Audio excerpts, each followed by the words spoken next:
এখন পাকা আমের সিজন, তাই বাজারে পাকা আম থাকতে থাকতেই এই হালুয়ার রেসিপিটা একবার হলেও ট্রাই করে দেখুন। খেতে কিন্তু খুবই সুস্বাদু হয়। আর কোনো রকম ফুড কালার ছাড়াই আজ আমি হালুয়াটা বানিয়ে দেখাবো। আশা করছি রেসিপিটি আপনাদের খুবই ভালো লাগবে। হালুয়া তো এমনি বাড়িতে সবসময় বানিয়ে খান, এই পাকা আম দিয়ে হালুয়াটা একবার হলেও ট্রাই করে দেখতে পারেন। আসুন তাহলে দেখে নিই আমার হালুয়ার রেসিপিটা।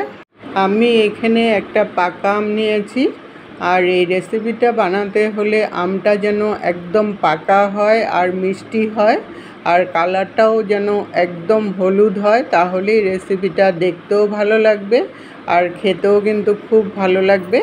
আমি এখানে ল্যাংড়া আম নিয়েছি।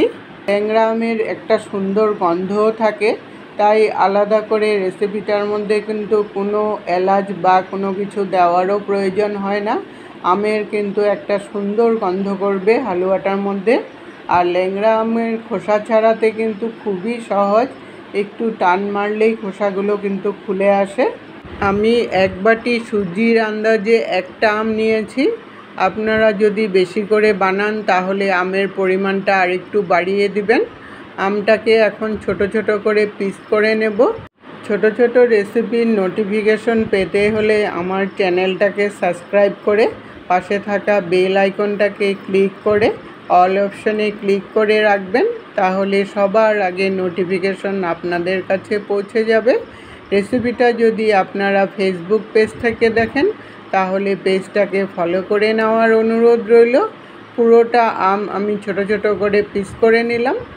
আমগুলোকে এখন মিক্সির মধ্যে আমি পেস্ট করে নেব।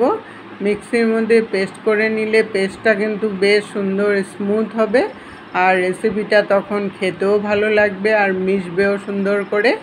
আর এই পেস্টটা যেন একদম স্মুথ পেস্ট হয় সেরকম একটা পেস্ট করতে হবে।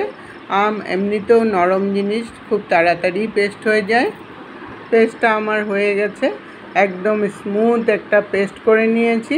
পেস্টটাকে একটা বাটির মধ্যে নিয়ে নিলাম। আমের পেস্টটাকে আলাদা সাইডে রেখে দিলাম। এখন কতগুলো আমন্ডস, কাজু আর কিশমিশ নিয়েছি। এই রেসিপিটা বানাতে হলে কাজু কিশমিশ তো অবশ্যই লাগবে। হালুয়া যেহেতু একটু কাজু কিশমিশ না দিলে তো ভালোই লাগবে না, তাই কাজুগুলোকে আর আমন্ডসগুলোকে একটু পাতলা পাতলা করে কুচি করে নেব, তাহলে এটা মিশবেও সুন্দর করে আর খেতেও কিন্তু তখন ভালো লাগবে। কতগুলো কাজুকে কুচি করে নিয়েছি, আর কতগুলো কাজু একটু গোটা গোটা রেখে দিয়েছি।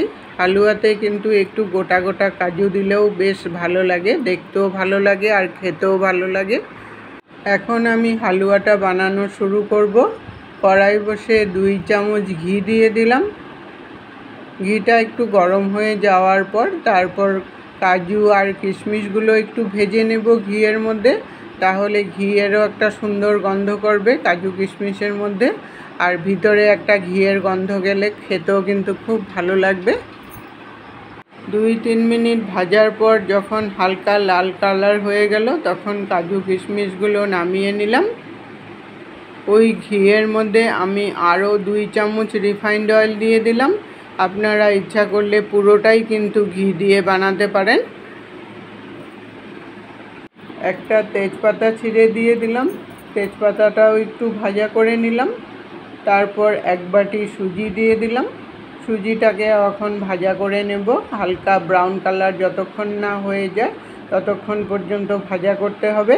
সুজিটা কিন্তু একটু লাল লাল করে ভাজা করবেন, তাহলে হালুয়ার কালারটাও কিন্তু খুব সুন্দর হবে। সুজিটা আমার ভাজা হয়ে গেছে। এখন এটার মধ্যে আমি আধা বাটি চিনি দিয়ে দিলাম। আমের মিষ্টতা অনুযায়ী চিনিটাকে দিবেন, তাহলে রেসিপিটা কিন্তু খেতেও ভালো হবে। চিনিটাকে দিয়েও আরও কিছুটা সময় একটু ভাজা করে নেব। চিনি দেওয়ার পর একটু ভাজা করে নিলে কালারটাও কিন্তু খুব সুন্দর হবে। চিনিটা যখন ভাজা হয়ে গেল তখন আধা কাপের মতো জল দিয়ে দিলাম। জলটা কিন্তু বেশি দিবেন না, তাহলে সুজিটা একদমই নরম হয়ে যাবে। বেশি নরম হয়ে গেলে সুজিটা তখন খেতে ভালো লাগবে না। কাজু কিশমিশগুলোও দিয়ে দিবেন এই সময়, তাহলে এটা নরমও হয়ে যাবে। কাজু কিশমিশগুলো দিয়ে ভালো করে মিশিয়ে নিয়ে জলটা যখন শুকিয়ে আসলো তখন এটার মধ্যে ব্যালেন্সের জন্য একটু নুন দিয়ে দিবেন। মিষ্টি জিনিসে একটু নুন দিলে মিষ্টির স্বাদটা কিন্তু দ্বিগুণ বেড়ে যায়। এখন ভালো করে মিশিয়ে নিয়ে যখন একদম শুকনো শুকনো হয়ে আসলো, তখন এটার মধ্যে আমের পেস্টটাকে দিয়ে দিলাম। পেস্টটা দিয়ে ভালো করে মিশিয়ে নিয়ে একটু শুকিয়ে আসার পর তারপর কাজু কুচি আর আমন্ডস কুচি একটু ওপর থেকে দিয়ে দিবেন, তাহলে খেতে আরও ভালো লাগবে। আমের পেস্টটা দিয়ে কিন্তু বেশি সময় আর শুকাবেন না, তাহলে আমের গন্ধটাও চলে যাবে আর রেসিপিটা তখন খেতে কিন্তু ভালো লাগবে না। যেহেতু আমি এটার মধ্যে কোনো এলাচ দিইনি, তাই আমের গন্ধতেই এটা খেতে ভালো লাগবে। হালুয়া আমার একদম রেডি হয়ে গেল। নামিয়ে নিয়ে ওপর থেকে তারপর একটু আমন্ডস কুচি ছড়িয়ে দিবেন, দেখতেও ভালো লাগবে আর খেতেও ভালো লাগবে। রেসিপিটা আপনাদের যদি একটু হলেও ভালো লেগে থাকে, লাইক দিয়ে সবার সাথে শেয়ার করে দিবেন। এতক্ষণ সঙ্গে থাকার জন্য আপনাদেরকে অসংখ্য ধন্যবাদ বন্ধুরা। আবার দেখা হবে নতুন রেসিপির সাথে। সুস্থ থাকুন, ভালো থাকুন।